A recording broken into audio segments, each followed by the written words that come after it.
So the transition experience, I'm still struggling with that. I don't feel like the military properly prepares you for that transition to get out. And that was the biggest problem. Where do I go from here?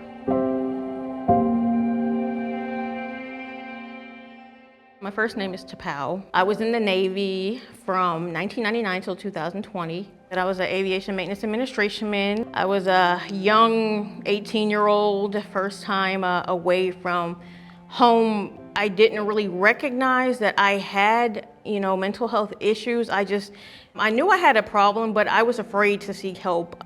I just didn't want to be, seen as weak. I would say about 18 years in or so, I got into a car accident, and that subsequently led me to having a back surgery.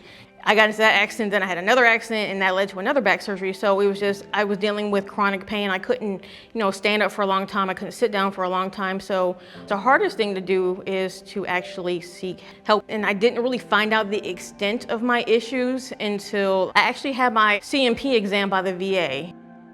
And when I talked to their medical professional, it went a little bit deeper. And then when I got with a therapist I talked to regularly, and she's my lifesaver. So I tell anybody, if you're having any kind of mental health issues, get a good therapist. They will, they will help you navigate life. I was diagnosed with major depressive disorder, PTSD, ADHD, anxiety, and mood disorder as well.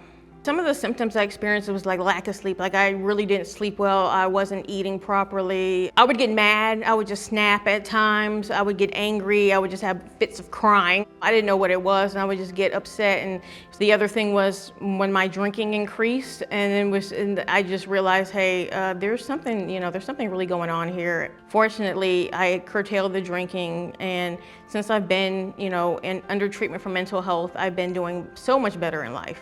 So the types of treatments I received is, of course, the speaking with my therapist about twice a week. I'm on medication. The other therapies I received was learning about meditation and take a deep breath, reevaluate things, and then move forward instead of jumping the gun and making a potential bad decision. I have a good core group of friends, my 2 daughters and my grandson, so that's like my support group. I love Mardi Gras.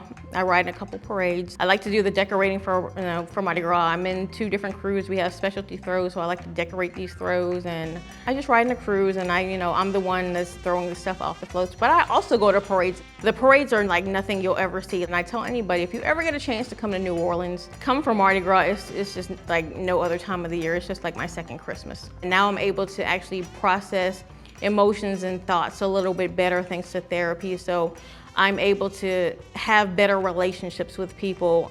Be yourself. Don't think you have to fit yourself into a box. Be yourself.